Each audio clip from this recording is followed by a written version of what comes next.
Hello all, welcome to the part 3 of the deep learning from the scratch, and in this video we will talk about the activation functions, and these are the activation functions that we are going to discuss in this video. And here is just a pictorial representation of neural network, so which has three inputs here and three neurons in the hidden layer, and there is one output. Let us now see about the first activation function, sigmoid. So we know that every time the weights and biases are coming inside this neuron actually performs two things. The first thing is it calculates the z value with the weights and biases, and then to the z value it applies the activation function. This sigmoid activation function is given by the formula a is equals to 1 by 1 plus e to the power of minus z. So this z is nothing but the value that we get here. So we have to substitute that value here and we'll be getting the a value. The graph of the sigmoid function looks just like this.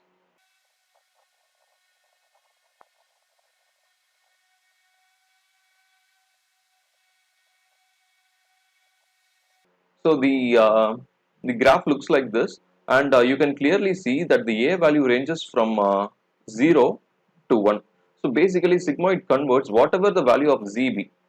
So whatever the value that we get here, so when you substitute this in this formula 1 by 1 plus e to the power of minus z, it converts that value into 0 to 1. So this becomes very handy in the output layer. This is just because whenever you have a classification problem, whenever this y has to predict either a 0 or a 1, so this sigmoid generally gives the value between 0 to 1, right? So generally for that case, we can use this sigmoid in the output layer. But we should not use the sigmoid in this hidden layers, because there is a problem called vanishing gradient descent when you use sigmoid in the hidden layers, which we will talk in detail in another video. But the idea here is we should not be using the sigmoid in the hidden layers. But sigmoid is always good working with the output layers. Basically, the 0 to 1 indicates another thing like probability.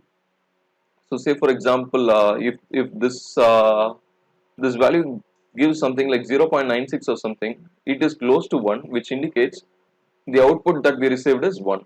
If it is very close to 0, say 0.01, so the output that was predicted here is 0. So it is very clever decision to use the sigmoid in the output layer, and it is not a very good function to apply in the hidden layers. Let us now talk about the tanh function. And the tanh function is given by the formula a is equal to e to the power of z minus e to the power of minus z divided by e to the power of z plus e to the power of minus z. And the graph of the tanh function looks just like this.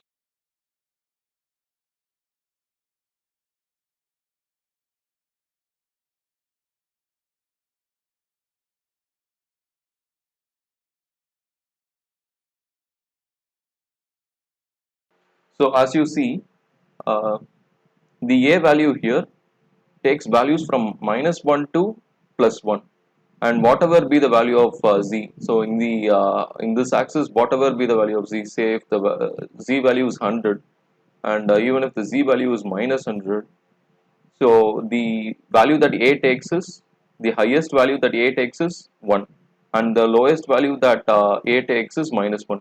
It kind of packs all the values of z into a scale of minus 1 to plus 1. And unlike sigmoid, this is a very good function to apply in this hidden layers.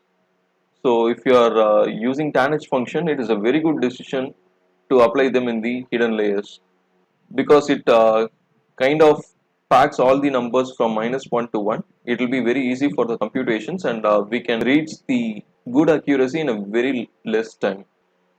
We'll now discuss about the ReLU function, which is the most easiest and the most effective function ever. So ReLU stands for rectified linear unit. So this is the full form of ReLU, and the ReLU function is given by the formula a equals max of 0. So graphically it looks like this.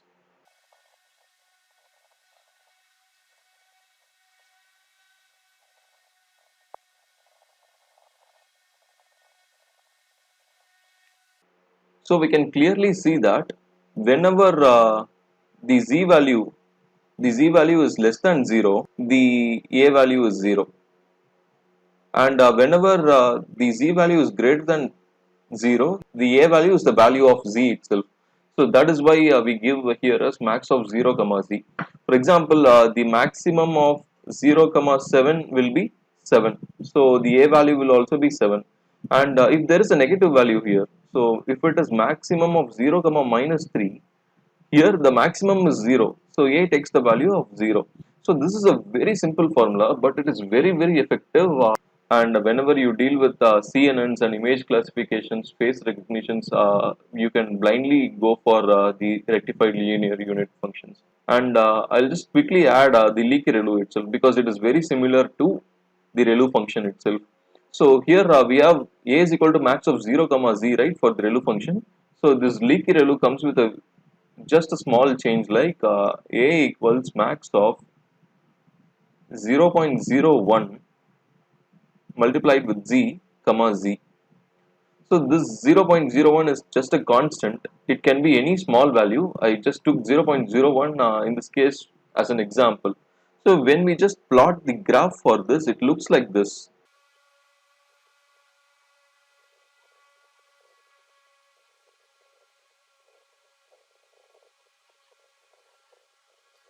So here the idea is, so maximum of the z multiplied with 0.01. For example, let's take z value to be 5. So the max of 0.01 into 5 comma 5 will be maximum of 0.05 and 5. Here the maximum value is 5. So the a takes the value of z as 5 itself. So example, if 5 is here, the a also takes the value as 5. So if the z value is negative, say if the z value is minus 5, then what happens? It is being multiplied with 0.01 into minus 5, which is minus 0.05 comma minus 5, and the maximum of these two values is minus 0.05. So that's why the line just deviates a bit at the bottom here. So it takes the value, the AI takes the value as minus 0.05. So that's the difference between ReLU and leaky ReLU. Let's now see what would happen if I don't use an activation function. So as we said earlier, activation functions do two things. The first thing is it scales down the value,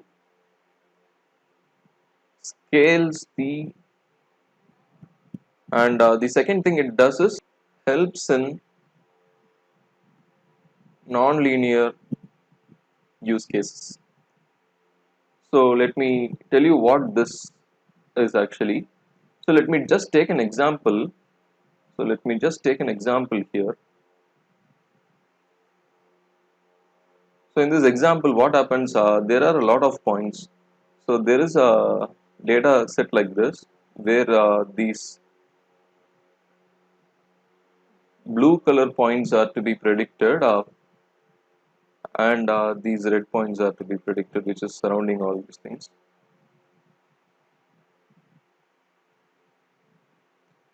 So this is just a example here.